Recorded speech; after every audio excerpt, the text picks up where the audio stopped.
magacaygu waa Dr. Maxamuud Axmed Faarax oo ku magac dhalo Bowle. بسم الله الرحمن الرحيم الحمد لله رب العالمين ثم الصلاة والسلام على رسول الله صلى الله عليه وعلى آله وصحبه وسلم بعد مقعي هو حسين نونو عبدي وحنا هاي دكتور خاصة متخصص عذرات عرورته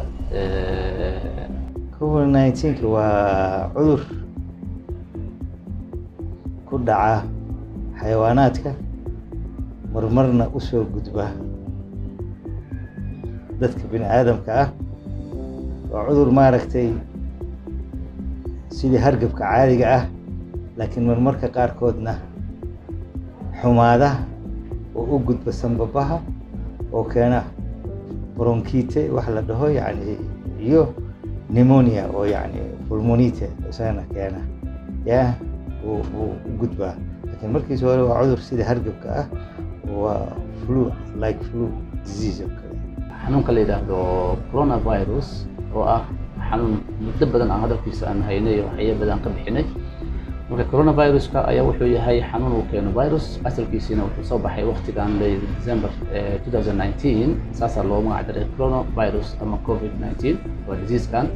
waana cudur hore u jiri jiray ma aha mid hadda soo bilowday 1960 uu soo gaaray waxaas 2002 oo kale ayuu yimid isagoo la magac baxay magaca SARS middle east hataa 2000 macnaa 14kii meelahaas oo kale kadibna midkan dambe ay yimid isaga 2019kii ayuu soo baxay waana mid muxuu ahaa loo yaqaan new waa mid cusub waaye. Usually waxyaabaha uu ku dhaco dadka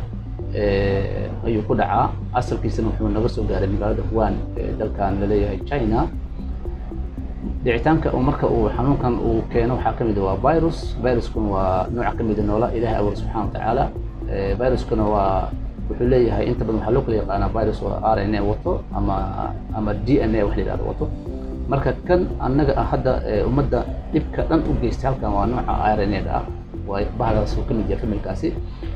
inta badanna waxyaabaha uu ku dhaco waxaa kamid dadka ayuu ku dhacaa transmissionkiisa inta badan wuxuu ku yimaadaa qofkii oo qofka distance u jiro 1 mitir ka yar wuxuu ku yimaadaa qofkii oo haddana macnaha oo ku qunfaca qofka kale qofkii haddana maaskii wadanin.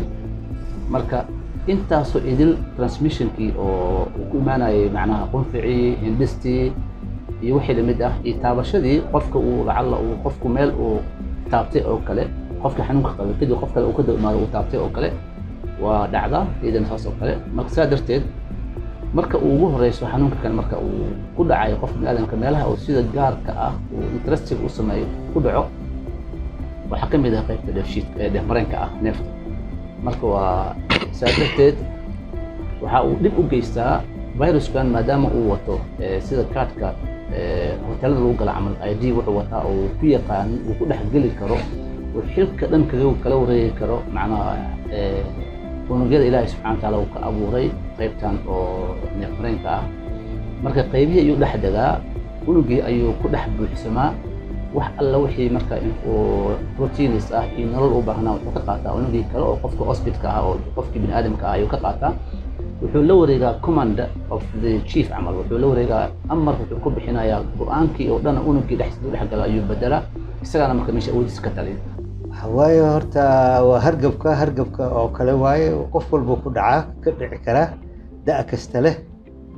marka waxa waaye wuxuuse u daran yahay dadka waayeelka ah sida hadda kan la arkay. waxa weeye haddana dadka oo jiran oo jirooyinka qaarkood qaba sida oo maaragtay pressureka dadka sokorta qaba dadka kansarka qaba dadka qaba maaragtay sida cuduradan AIDS oo kale iyo dadka TB-da qaba dadka neefta qaba dadkaasaytu waxaa u malaysaa inuu halis u yahay uga sii halisan yahay dadka caadiga ah. dadka waayeelkana xoogaa maaragtay marka cuduradaas ama dadka sigaar iyo cabka badan ahaa markii hore dadkaas waxaa u malaysaa inuu si maaragtay oo maaragtay gaara u saameeyo oo u nugul yihiin. saasaa hadda soo caddaatay. waxaa kaloo caddaatay in maaragtay markii statistic la sameeyey oo la arkay wadamadii uu ku dhacay يعني dadka madow oo yani inuu xoogaa yar oo afrikaanka ah inuu ku badno sida maraykanka oo kale, sida ay sheegeen meelaha maaragtay oo New Jersey iyo meelaha la sheegay New York iyo dadka madow xoogaa yar inuu maaragtay vitamin D-ga ku yar baa la isiri iyo Sweden iyo marka waxa waaye dadka vitamin D-ga uu ku yar yahayna isagana si maaragtay oo gaar ah uu u saameeyay yani marka waxa waaye arrimahaas waa arrimaha soo baxay hadda oo la arkay in vitamin D-ga uu very essential u yahay difaaca oo uu ka difaacayo viruskan iyo dhibaatadiisa. waxyaabaha marka badan uu sameeyo waxaa kamid ah inuu aad u jijibiyo waxyaabahan la yiraahdo alveoluska oo ah meelaha ugu hooseeya ee neefta iyo oxygenka iyo gaaska isku kala bedelaan. marka meeshii waxaa dhacaysa inay burburto, markay burburto waxaa abuurmaya inay yimaadaan waxyaabo liquid ah. marka saa darteed waxaa dhacaysa in liquidkaasi uu meesha buuxiyo, isla markaasina waxaa dhacaya markaasi qofkii waxaa ku adkaanaysa inuu neeftii ay dhifto, difficult breathing waxa la yiraahdo waa sidii ugu horeeya oo lagu arko waaye. kadib waxaa dhacaysa markaa qandho tiro badan, waxaa dhacayso waxyaabo kale oo haddana oo qofkii muruq xanuuna ku dhacayo, dhuuntii baa go'aysa, qandha imaanaysa meel kasto. waxaa xataa qofkii ka tagaayo urintii, caraftii intoo idin. marka waxyaabaha marka qofka lagu garan karo waxaa kamid ah intaas. marka qandhadiyaa kamid ah, neeftii qofkii dhibta, isla markaasna qofkii markaas wuxuu usii gudbinaa qofka kale. so as a doctors or specialist in public health marka oo WHO waxaan dadka kula talinaa mar waliba waxyaabaha ah in qofku mar kastaba every 20 minutes inuu isticmaalo sanitizer. waxa yiraahdo sanitizerku waa kan oo kale, qofka tan oo kale inuu haysto uu isticmaalo oo markaas gacanta saas ku yiraahdo, kadibna uu iska marsado, aad u taxadiro. muhiim ah waliba in faraha la taxadiriyo quantity wareey. hadduu qofka awoodi karin xataa waxaa muhiim ah anaga kula talinaa saabuunta inuu isticmaalo, saabuun badan ay jirto inuu isticmaalo oo gacanta aad u nadiifiyo. waa qofka inuu mar waliba uu isticmaalo maaska marka la isticmaalayo marka ugu horeyso waxaa la sameeyaa dhagaha la soo geliyaa, dhagaha marka la soo geliyo haddana kii kala soo geliyaa. waxaa laga taxadiraa inaad taawatid halkaas. marka laakiin dhibaatada hadda jirta waxay tahay maaska saas ugu xirto waxaad moodaa inuu xoogaa qofka insha allahu tacaala uu ka safe yahay inuu waxa ay soo gaaraan. waxyaabaha marka ugu darana waxay tahay marka qofkii distancegii community aan joogno haata aan ku dhex jirno magaalada aan joogno Islii oo kale inta badan ma ixtiraamaan distancegii waa ku hooseeya. waxaad moodaa dadka in la yiri waa adinka ma idinku dhacay oo kale. waxaa kaaga daran haddana waxay qaataan dadkii maaska qaataan, maaskii ay qaadanayeen sidaas isagoo ah. marka waxay sameynayaan qofkii maaskii waxa la qaato dhibka dhac marka waxa uu qaadanaa qofkii wuu xiranaya haddana saas uu leeyahay. marka haddii aad aragtay Islii marka dhex socotoo kale waxaa arkaysaa dadkii oo dhan oo maaskii wato laakiin ku ah hadlaaya. marka wax ujeedada u qaateen ma lama garan, qaarkood way iska furayaan halkaas isaga wataa. wax marka oo dhibaatada jirto waxay tahay ummadii wacyigelintan tirada badan leh dhaqaatiirta iyo culimada islaamiga ah iyo dadka waxgaradka dhan ay soo jeedinayaan, waxaan moodaa inay macnaha ay waxba kale ay ka qaadeen. maxaa xiga marka cudurkii marka aad u fidaya, spread u fidaya, caruurta ku fidaya, dadka way ku fidaya. dadka marka riskiga ah waxa ay tahay dadka da'dooda ay xoogaa ay weynaatay oo vulnerable ah, ama dadka ay macnaha cudurrada qabaan sida qofka hadduu diabeteska uu qabo kale, qofkii hadduu blood pressure uu qabo uusan controleynin, diabeteska qofkii uusan controleynin, haddii qofkii dialysis uu sameeyo oo kale, haddii difaaci uu iska hooseeyo oo kale. marka many factors ayaa jirta marka sabab u noqonaysa in cudurka ku sii fido. sidaa darteed dadka marka waxaan kula talinaa waxyaabahan lockdown-ka ah waa wax macnaha dadka u dan ah inay joogaan guriyihii. sidii haddaa fiiriso oo kale meesha aan joogno oo kale deesno macnaha laba qof ama in yar ayaa xifdinaysa distancing inay ay ka taxadirto. inta kale dadkii haba isiinayaan, dadkii way isdhunkanayaan, dadkii way issalaamayaan. waana waxyaabaha ugu badan ee germs uu ku fido waaye. salaantii ku fidaa, dadku ummadda way salaantaa. waxa waaye vitamin D-ga cuntooyinka dhan waa laga helaa, badanaa waxa u badan wixii oo xayawaanka ka imaada waa laga helaa, sida malayga oo kale waa laga helaa, saliidiisa iyo loosaska iyo waa laga helaa vitamin D-ga. waxa waaye laakiin waxa waaye qorraxdana waa loo baahan yahay. qorraxda in maaragtay oo qofka markuu jirka galo qorraxda ayaa maaragtay aad ugu fiican in maaragtay la isu dhigo si qorraxdaasayto ay maaragtay maaragtay ay ugu shaqayso oo vitamin D-gii loo baahnaa jirka maaragtay suu u qaato qorraxda loo baahan yahay. marka waxa waaye qorraxda marka waxa waaye dadkeena waa aragtay xijaabka horta waa wax fiican, laakiin waxa waaye dhar badan oo kale la qabaa. dharkaas badan waxaa suurtooda inuusan u gudbin gudaha. marka waxaa suurta markii qorrax jirto qofka intuu dharka iska yareeyo ayuu qorraxda isu dhigi karaa. marka waa laga heli karaa qorraxdaas iyo maaragtay iyo cuntooyinkaas markii la isku balance gareeyo oo la cuno, yacni waa laga heli karaa vitamin D-ga. sigaarka dadka caba waa halisa u yihiin, dadka neefta qaba halisa u yihiin, dadka oo qaba maaragtay chronic pulmonary obstructive disease waxa la dhaho OCPD, kaas isagana halisa u yihiin. wixii sanbabka ka jiranaa awal neef ha qabo, TB ha qabo, yacni kansar sanbaba ha qabo, waxyaalahaas oo dhan dadkaas halisa u yihiin. yacni maaragtay marka waxa waaye neefsashadii baa yaraanaysa. marka waxa waaye saasaa ventilator iyo waxaas ay ugu baahnaanayaan. marka waxa weeye halisa u yihiin dadkaas sigaarka cabo iyo dadkaas oo maaragtay sanbabkada ka jiran iyo neefta qaba. iyo caruurta markaanu fiirino sida ugu dhici karo way yar tahay alxamdulilah. laakiin haddii ay la joogaan waalidkii qabay oo waalidkiina karantiin isku sameeya laftiisii ama isu gudbinin xarumaha caafimaadka ah ee sameeya karantiilka sameeya isu gudbinin wuu ku dhacaa. laakiin bifadlillah ayaga waa statistically boqolkii qof oo caruur ah in hal ku dhaca ay u baahan tahay, wax badan ma aha. inta badan marka dhimashadan way yartahay caruurta, laakiin iyaga marka maadaama difaacooda iska fiican yahay, ay korayaan, caani badan cabayaan, ay la soconba waxyaabaha magaalada iyo adduunka ka jira oo ay nolol free isaga nool yihiin, marka difaacooda ayaa aad u sarreeya. marka difaacooda uu sarreeyo way ka badbaadayaan insha allahu tacaala. marka dadka hadda inta badan u dhimanayo caalamka ee dhimashada ay maanta aad usii kordhayso waxay u badan tahay dadka da'dooda ay soo kortay haddana qaba xanuuno kale ee uu saamaxayo in macna dhibkaas uu sii kordho.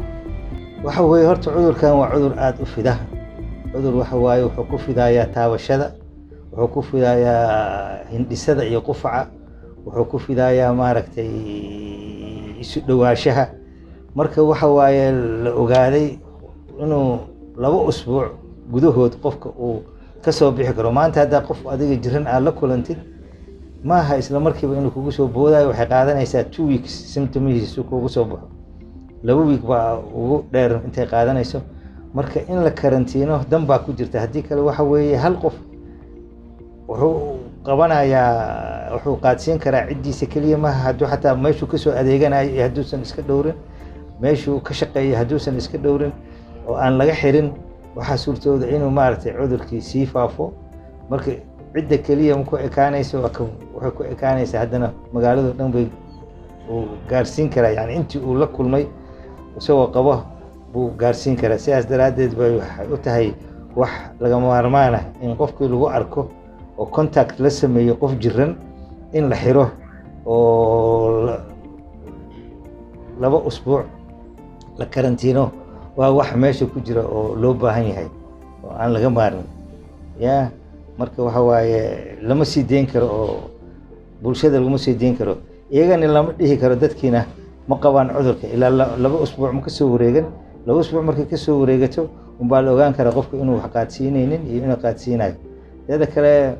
stigmada bahalka baarista waxa waaye waa importante. waxay important u tahay yacni waxaa la ogaanaya percentage-ka areadaas ka jirta ama magaaladaas ka jirta ama regionkaas ka jirta inta qabta baa la ogaanaya. si markaasay tolo percentage-kaas halis uma aha dadka, yacni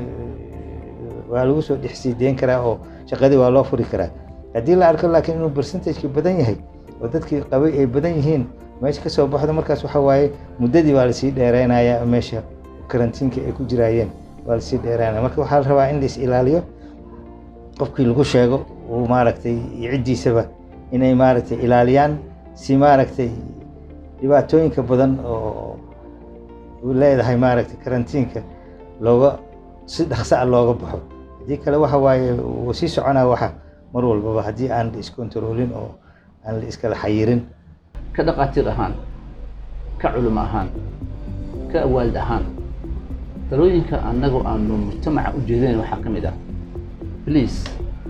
ka taxadir waxa kan waa naftaada walaa tulquu biaydiikum ila tahluka waa naftaada ka badbaadi xanuunkan ilaahay subxaana wa tacaala tala saaro laakiin haddana inaad ishaliftid waajib ah qaado talooyinka aan soo jeedinayno iska ilaali inaad ka mid noqoto dadka isku imaanaya meesha jooga iska ilaali inaad aadan xiranin mask ay dhowr mask ayaa jirto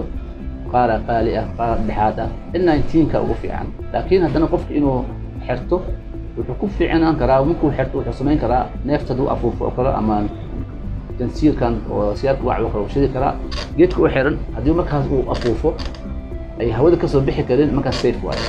marka inuu maski uu 24 hours hajoogo gurigiisa ama hajoogo banaanka ah waa inuu macnaha maski xirto waaye in maaragtay kala fogaashihii la ilaaliyo in gacmihii la dhaqaayay la ilaaliyo in maaragtay maskarada la xiranayo oo sanka iyo afka la xiranayo in la ilaaliyo waxaa dhacay dadka waxaa arkaysaa isagoo afkii xiranayo laakiin sanka u bannaan yahay taasna ma laha sankaa laga hindhisaa sankaa laga neebsadaa oo wax laga qaataa marka sanka maaragtay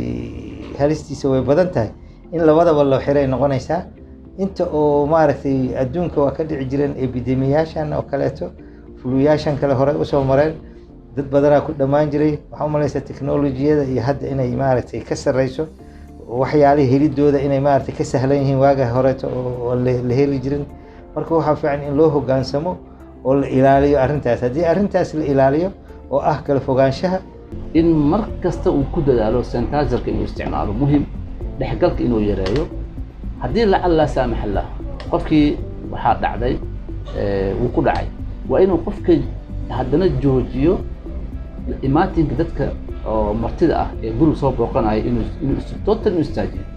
okay qof kaliya oo qabo ku yimaado dhibaatada qayb ka tahay marka waa inuu martida iska joojiyo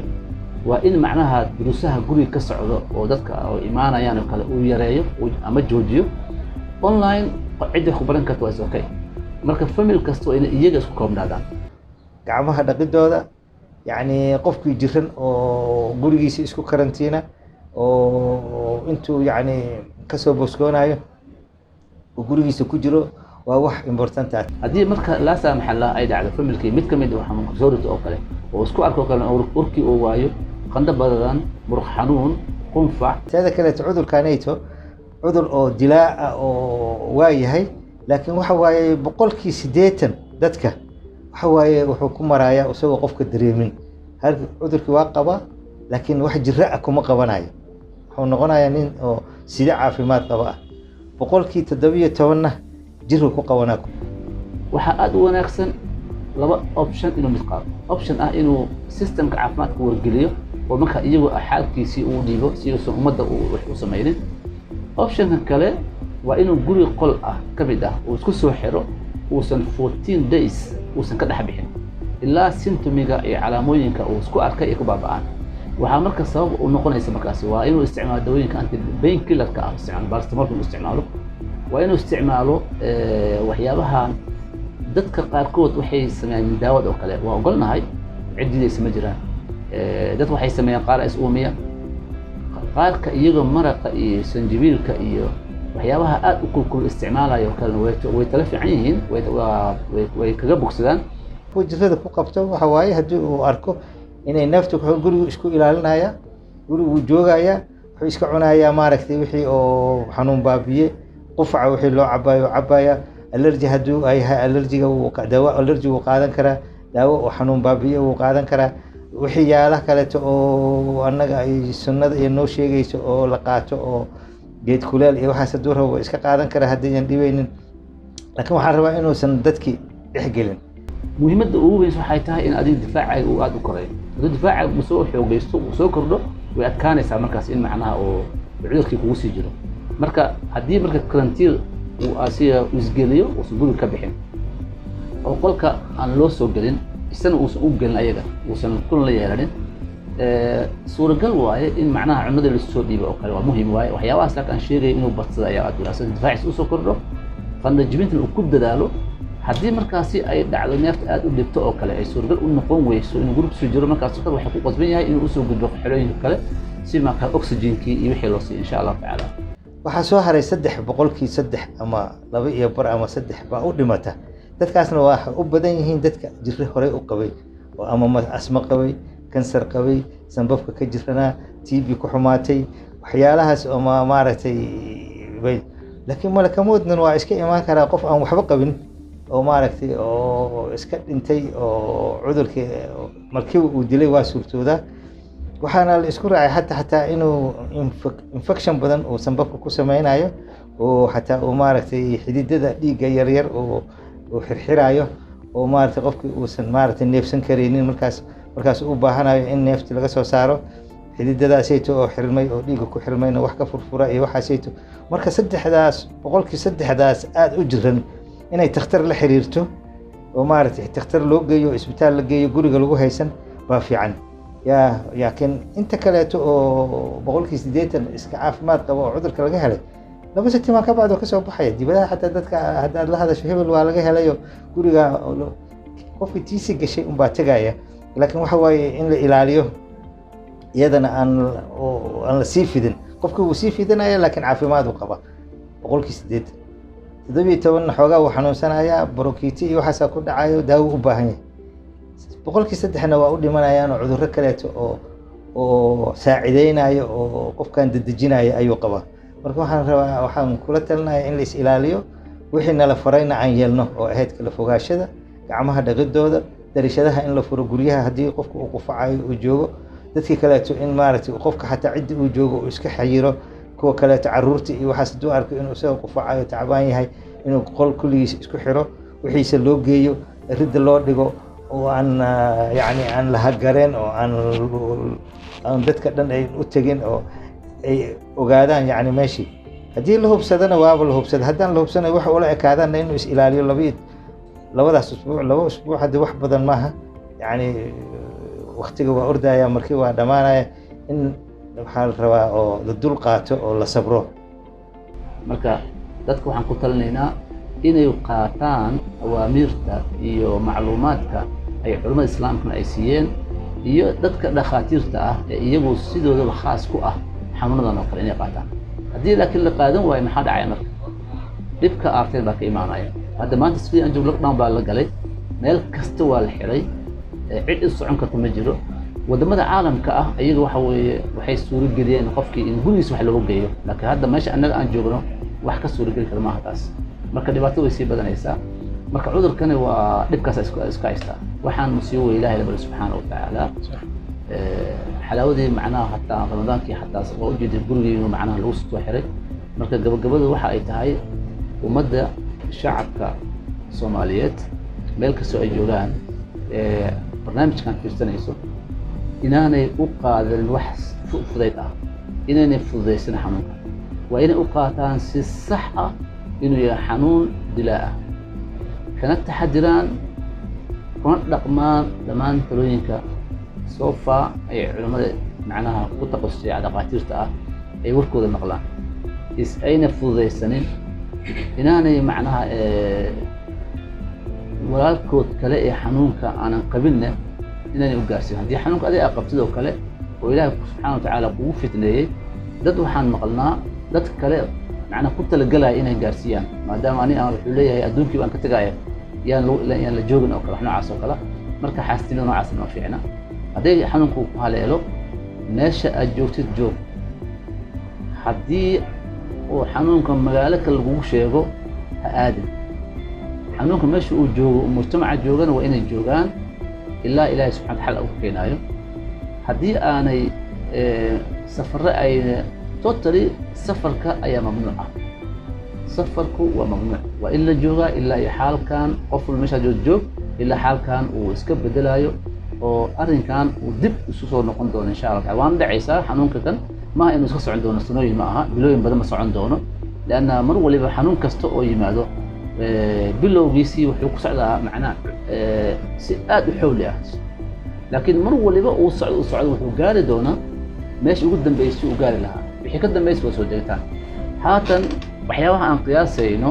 sida aanu cilmiga uu noo sheegay ilaah baa subxaana wa tacaala waxaan ku jirnaa dabaqaayadii maalmihii ugu dambeysay ayaan ku jirnaa insha allahu tacaala oo hadda xoogaa haddaad fiirisid waddamadii inta badan dhimashadii qaar hadda soo degayaan marka dhimashadu laftiisa ha badato laakiin muhiim waxa ah kaysaska la registrareeyo